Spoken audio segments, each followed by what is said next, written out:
Welcome to the Cabral Concept, where board-certified Doctor of Naturopathy, Dr. Stephen Cabral, shares with you exactly how you can reverse aging, take back your health, and live a life full of energy and passion, with new 20-minute episodes every single day to keep you healthy and engaged.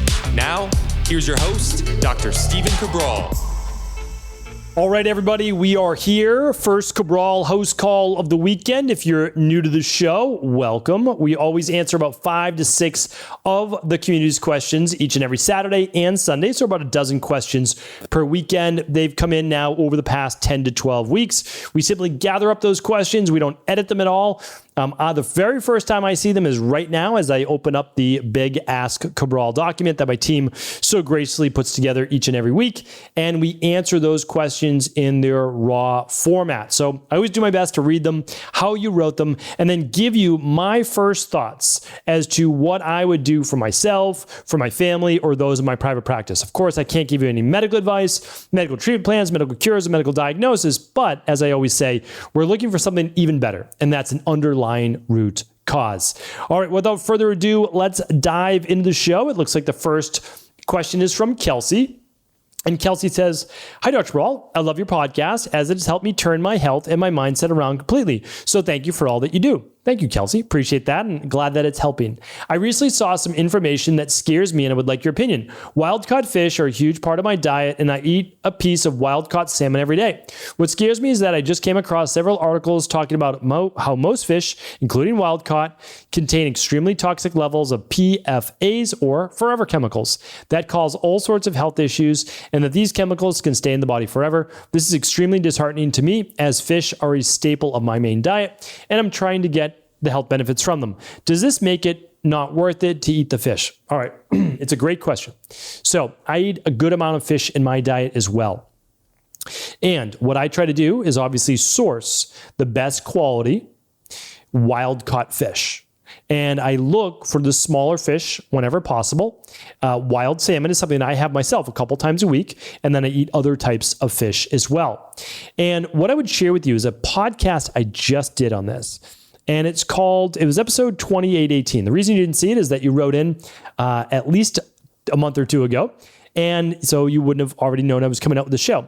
So it's 7 common chemicals that disrupt your hormones. And they are on those forever chemicals. And so I share with you different ways to avoid them. And I also want you to know that most of those forever chemicals are really from farmed fish. Because although there is some in the ocean, there's no doubt about it, there's microplastics in the ocean. I mean, we're literally polluting and killing the world that we live in, like no doubt about it. But if we're going to take this approach, honestly, then we need to fare all the glyphosates in the soil, even in organic-based soils. It's like there's a lot to worry about. There's no doubt about it. We can do our best, our very best. And keep in mind, infrared sauna, functional medicine detoxes. These things do help to get rid of a lot of these chemicals. So just keep that in mind too. Stay away from the farm fish, no doubt about it. Go with the wild caught. Keep eating clean. Keep getting a good amount of fiber, hydration in your body. Sweat on a daily basis if you can. Keep doing all the natural things to be healthy, and that's my recommendation. That's what I try to do as well. But I mean, they're trying to cause cancer. They really are. Everywhere in the world, it's unbelievable with all the chemicals they're putting into this world. All right, Anonymous is up next. Hi, Dr. Cabral. I was wondering what you think of fulvic acid. I've been seeing it all over Facebook as a parasite cleanse. One of the forms is a foot soak, and little worms are said to come out. Does Equilife have a parasite cleanse? Thanks. Okay, yes, we do. It's called the Parasupport protocol, and inside of it you'll see fulvic acid. It's in our universal binder. But just keep in mind, fulvic acid, although great, is not the end all be all. It's a decent to moderate chelator and binder that is fantastic. So I'm not downplaying it in any way. However, what we don't look to do is just use that just for parasites. So we want to look at what we know has worked for thousands of years, not hundreds, but thousands. So tribes in South America used it. Over in Ayurveda in India, in China, and then with the indigenous people of North America, all use these specific herbs, right? Or variations of them. We're looking at cloves, we're looking at sweet wormwood, we're looking at black walnut hulls, Artemisia, so much more. So these work. They really do work. They're clinically proven to work, but then you also want to add a biofilm disruptor. So you can try the foot baths, the foot soaks. We don't use them in our practice. We go internal. No problem with doing a foot soak. Like, you can absolutely do a foot soak. No issue with that. I mean, you can put fulvic acid if you want. You can put baking soda in a little bucket and put your feet in there. No problem at all. But use a real protocol that will help you to systematically remove these things from your gut. Okay? All right. And you can find all the products that I talk about today that I use in my practice are at stevencabral.com/shop. And you're welcome to use any company in the world. I just share with you what I do. That's all. All right, Eric is up next. I tried searching to see if you talked about this, but nothing came up. Hand and foot and mouth disease. I did a Google search, but was hoping for more info on this viral virus. It's always going around, and it seems my kids have never caught it. Until now. Is there an underlying dormant virus one carries with this, or not necessarily? Just wanting to understand it better. Thanks so much, as always, for what you do. Okay, so I know you wrote in about 2 months ago. Again, apologies. It's about 10 weeks or so that we get to your question. You can always ask your question at cabralsupportgroup.com. But just know that, most people's kids get hand, foot, and mouth disease. Or foot and mouth, like however you want to refer to it, it's all the same. And when we look at this particular virus, you can actually get it twice. People say that you can't. You can get it twice. But if you get it the second time, it's much, much more mild. All of the, let's say, families in our practice, they've always just, if it was a baby that got it, nurse the child. The mom would keep up with her vitamin C, her vitamin D, her zinc to make sure her antibodies were up. Good rest, a lot of breastfeeding. That's what they did. Now, for children, if they were to get it, we would use so again, this is not medical advice or medical cures. We would use a little bit of colloidal silver. We would use vitamin C. Depending on the age, we could use a little bit of zinc. We would always use a little vitamin D3, rest, lots of hydration, and everybody was able to get over it. So again, I can't give you medical advice or medical cures, but that's always what we did. And then it was never an issue after that. They could always be exposed to it, and they seem to have just natural immunity from getting it then. All right, so hopefully that's helpful. Kim is up next. What are your thoughts on supplement T2 for those suffering with Hashimoto's? I was diagnosed at age 14. And I'm sensitive to medication, can't go on any of the dosage. I'm currently on 137 micrograms of Tyrosent and 2.5 micrograms of Cytomel, feeling hypothyroid, so looking into T2 since my labs are okay, range, but I feel swollen and like garbage a few months of the year. Follow my health coach protocol, and I've been doing several years for all things.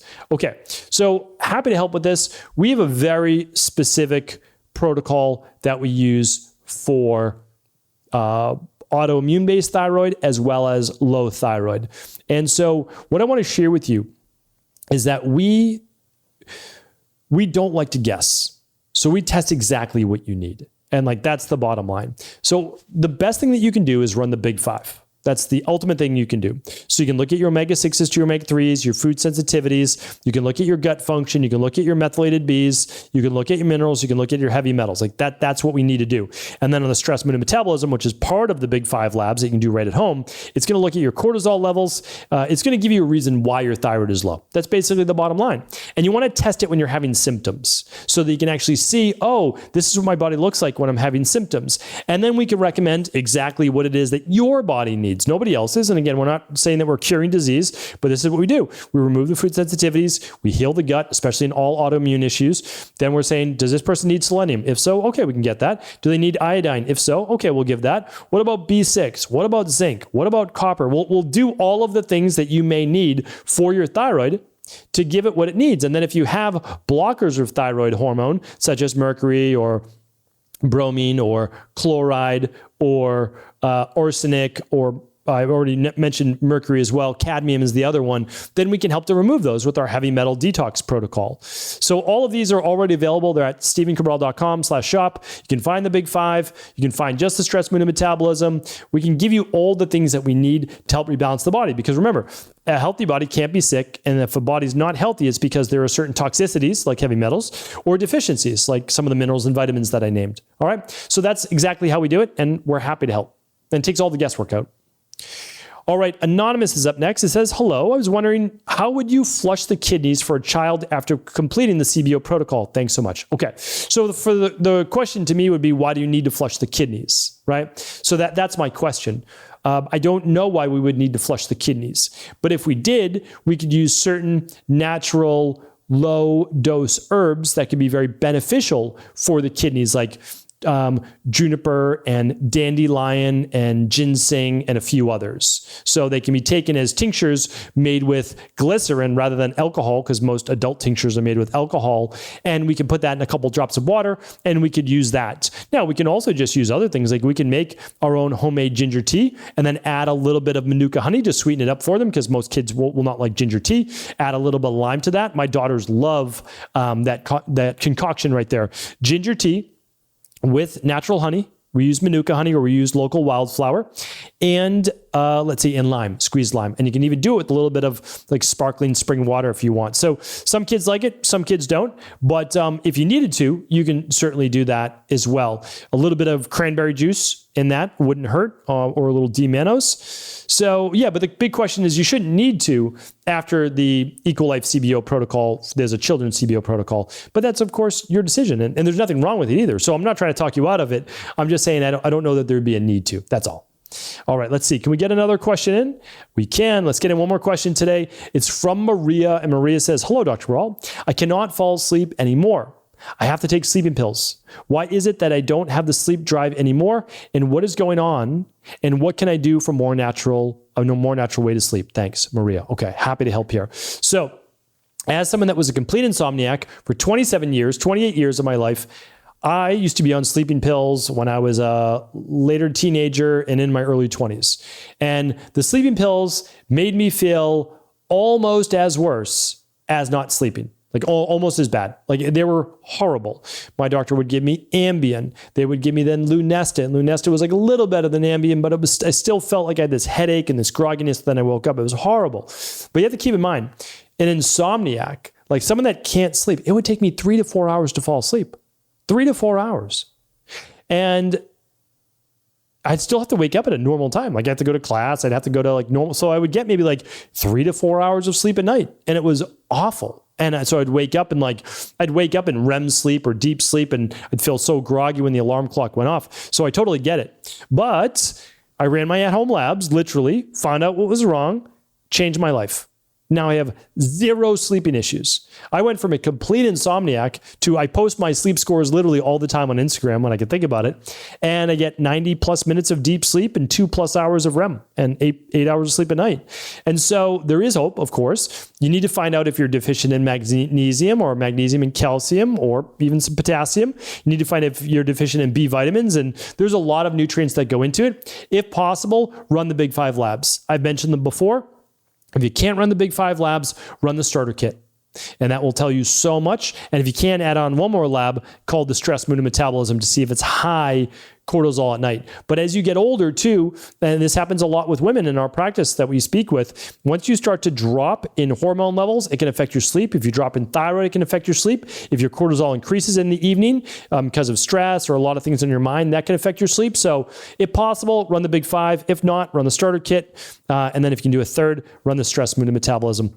All right, everybody, that is going to be our show for today, but I will be back tomorrow answering more of our community's questions. Stay tuned. Have an amazing rest of the day. I want to sincerely thank you for your support of this podcast. I couldn't do it without you, and I mean that. I truly do. I also want to make sure you knew that we now have multiple ways for you to find your answers to the most difficult health, wellness, weight loss, and anti-aging questions.